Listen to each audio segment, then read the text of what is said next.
Okay, so in short, should you summon? Yes and no. I'd say you should do the step-ups, which is the first 3 multis since you're guaranteed a featured unit and it only costs 100 stones. Unfortunately, timing says that you really shouldn't do more than that given that the anniversary is literally next month. Hey there everyone, my name is WafflesTheAsianYenbear and welcome to Should You Summon, the series where we take a look at new banners, analyze their value, and I tell you whether or not I think you should summon on them. Now we mainly look at these banners from a free-to-play standpoint, as free-to-play players need to be more careful with how they use their stones, but of course, banner value applies to dolphins and whales too. With all that being said, let's get started. So apparently I didn't cover this banner when it first came out on JP. For some reason, I thought I did. Essentially, my thoughts boiled down to me being annoyed that Whis, the general pool unit, seems a lot more fun than physical Beerus. But a lot of factors have changed, namely these step-up discounts, but also the fact that STR Cooler got changed for STR Kaioken Blue Goku for some reason. The move doesn't make a whole lot of sense to me, but others in the community seem to think that it means Cooler will come back on a better banner later. That would be better for us as consumers, but the move is a little bit strange from Bandai's side if they want us to spend more stones. If you're going to put him on the banner, why not just change some of the less desirable units for him?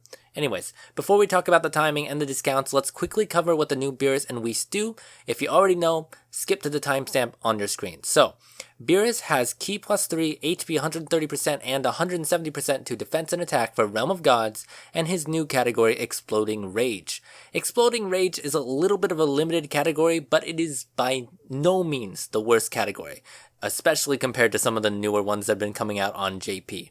You got a really good handful of great units here. My issue with him is just that his leader skill is yet another Realm of Gods leader, making him the 4th Dokkan Fest or LR Realm of Gods leader.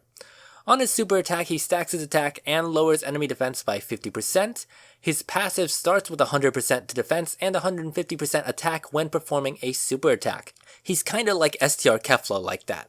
He also gets an extra 70% attack and defense after taking 1 hit. He's going to be hitting high attack numbers. He also changes a random color to rainbow key spheres and gets attacks effective against all types when you face a Realm of Gods enemy. If we're using the APT calcs as a reference, that should be about 20% of the time.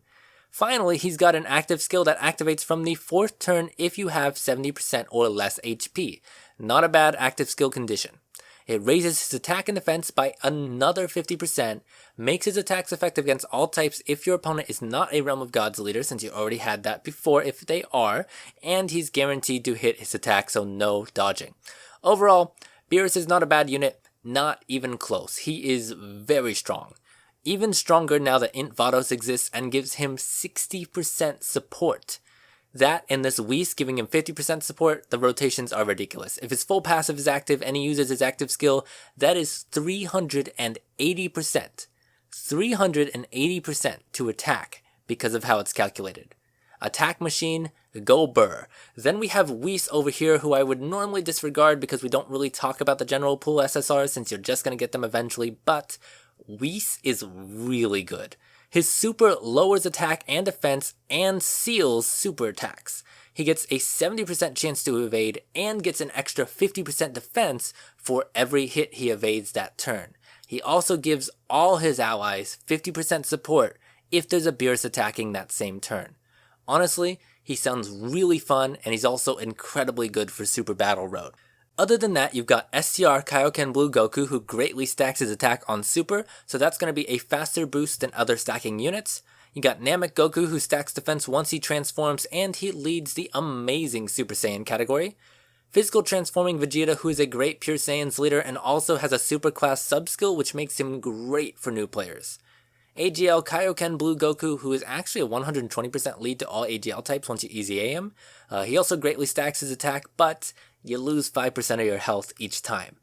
Honestly, great after you Easy A him, just gotta get through that Easy A. And then Tech Beerus, who is probably the worst unit you could pull on this banner, but is by no means bad. His age is starting to show, but if you can Easy A him, he's still doing alright.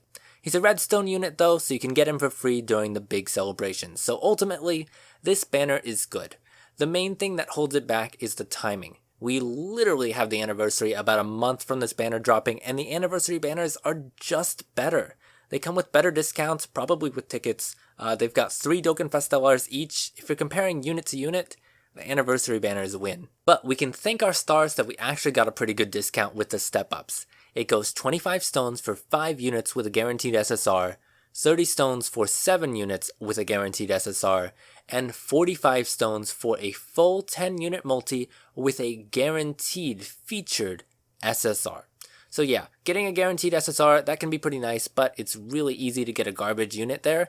But that's still 100 stones for a featured SSR on a banner where the worst you can do is tech Beerus. I'd say it's worth it. However, as we do, you should keep in mind what your budget is and what your stone count looks like. If you're under 600 or 700 stones, maybe you should figure out which banner is worth more to you, and if you can sacrifice those 2 multis for the future banner on this one instead. I think that the lower you are, the harder it is to actually do that, but you can get up to a little over 100 stones in this celebration, so it is possible to break even. But if you're just low and you're just trying to get a decent amount for the fusions, it might be okay to skip. But my summoning advice is to go for the first 3 multis and then stop. Now, am I doing the step up? Yeah. It's hard for me to pass up a guaranteed featured banner, especially when the featured units look this nice. I don't have 5 of them, but I would really love 4 of them, which gives me about a 67% chance of getting one of them on that final multi. I think that's worth it for the amount of stones, but since it's going to be a pretty short summoning session, I'm not going to record it, but I'd still appreciate it if you wish me luck in the comments down below. But are you guys summoning? Let me know in the comments, and I'll see you guys soon with my favorite teams for this month and a newbie's guide to team building. Hope you have a good day, good week, good life, and happy summons. Goodbye.